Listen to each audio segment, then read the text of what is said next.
Hello everyone, Sam and James, physiotherapists from Club 360 here. Today we're going to be talking about mobility. We're going to be going over some basic strategies that we can use to increase our mobility and give you some example exercises that you can implement. We're going to be using the example today of shoulder elevation, so basically bringing the arm up overhead. Now this might be relevant for people who are doing movements in the gym that require that movement, so overhead press for example, where you do have to bring your arm up into that position, and if that range of motion is restricted, it's going to reduce the effectiveness of that exercise and potentially affect the safety as well. Or perhaps in James's case, as a CrossFit athlete, he needs to get his arms into that position to perform movements like a snatch.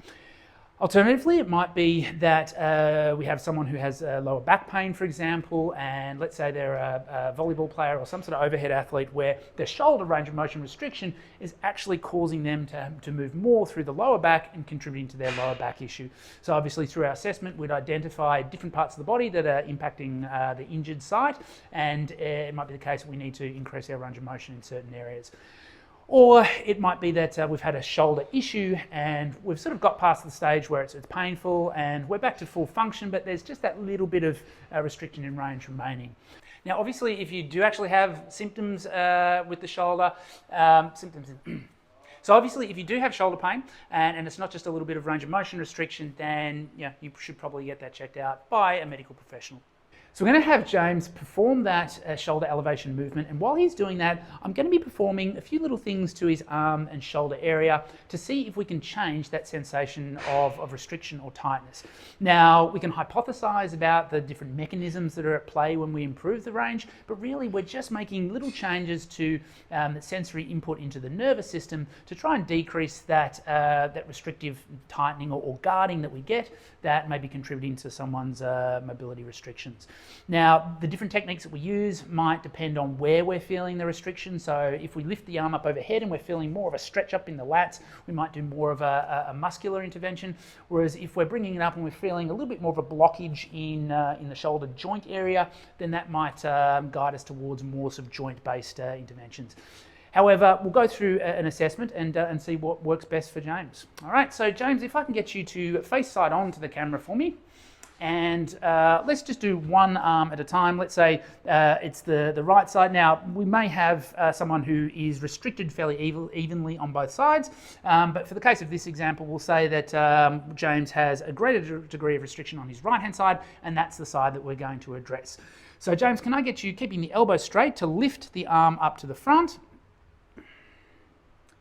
We'll just take note of how far James is lifting and come back down. Now, the first thing that we're going to try is what we call distraction.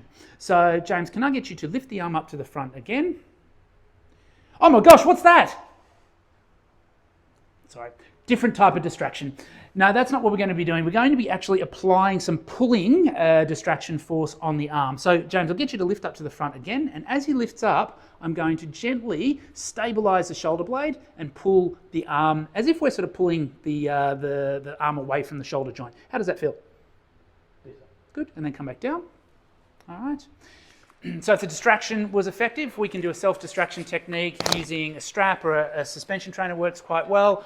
Basically leaning back, so it's almost like it's pulling the arm away from the shoulder joint, and in that position, lean back, so we're taking that shoulder into an elevated position.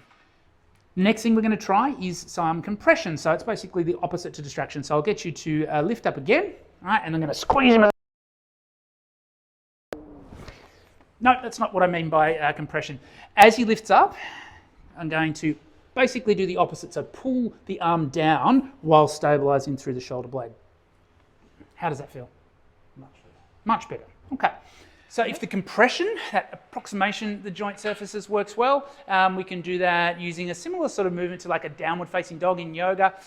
So we've got James basically using his body weight, pushing against the arms and causing that compression that way, and then pushing the hips back to bring the arms into elevation. The next thing we're going to do is get him doing what we call some co-contraction. So as you lift up to the front, I'm going to get you to gently push outwards against my hand. How does that feel? Heaps better. Okay. So if that was effective, we would have him pull either on a stick or on a resistance band. So applying a little bit of pressure and then maintaining that pressure as he lifts up overhead. Okay. And then the opposite way, so pushing inwards, lifting up to the front, and back down. How's that? Didn't get quite as far there, did we? No. So if that was helpful, an exercise that we could do would be having James squeeze a foam roller, keeping the elbow straight, squeeze a roller, and lift up overhead.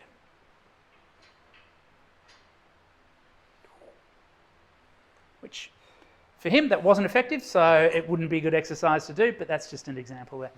So we'll often find that if pushing outwards helps, pushing inwards might help or might feel worse. If pulling away helps, then often pulling in, if anything, makes things worse. There'll generally be a sort of pattern with these interventions. The next thing we're going to do is what we call irradiation. So now I'm going to get you, James, to make a very tight fist. So you're squeezing that fist and then keeping that tight fist, lift the arm up to the front. And then come back down. How did that feel? A bit tighter. Bit tighter? Yep. If irradiation was effective, which it wasn't for James, but if tightening the grip and lifting was helpful, we can do that as an exercise, just making a nice tight fist and then repeating that shoulder flexion. But we might also use that technique in our resistance training in that we might just focus on creating a stronger grip when we're performing our pressing or pulling movements overhead. And then the next thing, I'm going to apply just a little bit of gentle pressure against the front of James's shoulder as he gets towards the top. So lifting up for me there, James, and pulling back that way, and then come back down. How did that feel? Okay. So if that pulling back on the shoulder is effective, we can mimic that using a band. So this is quite a thick strap that we've got here on the front of James's shoulder. He's going to move forward, so it's pulling the shoulder back and then maintaining the band in that position, lifting the arm up to the front. Okay. And then what we're going to do next is actually get James to bring his arm into that position, so lift all the way up to the top for me until you feel that restriction. Now I'm going to get you to gently push your elbow in towards my hand. Hold that for a few seconds, take a deep breath in, breathe out and relax. And we're going to pull a little bit further, push down again, breathe in, breathe out and relax. One more time, push down, breathe in, breathe out and relax, and then come back down again. And then we might do that a couple of sets of those and then reassess. So lift up to the front again, see how that looks and see how that feels.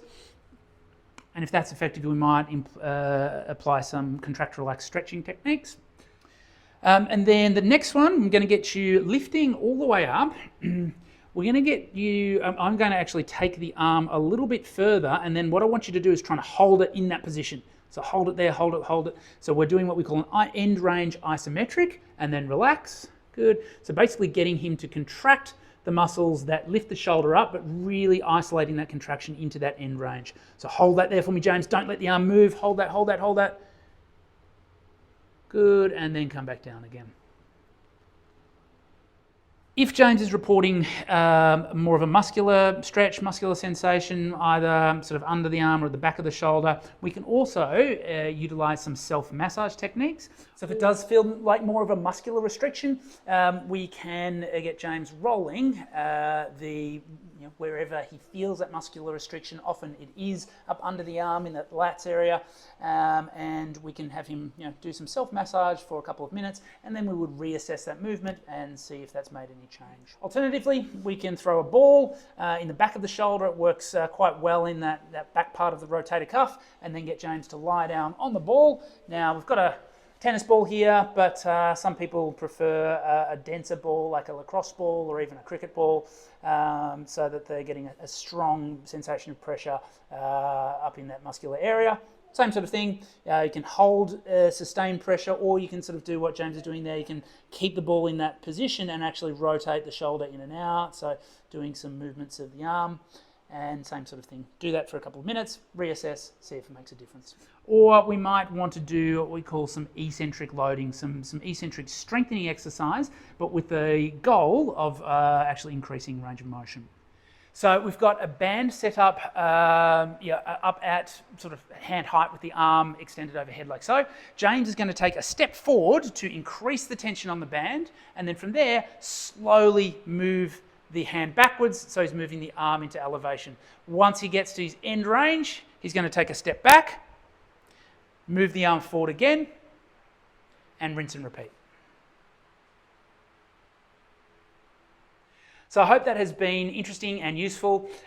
These techniques are things that you can include as part of your daily mobility program, or you might want to include them in your warm-up before performing exercises that involve those specific movements. Don't forget to like and subscribe for more fitness training and rehab tips, and we'll look forward to speaking with you on the next episode.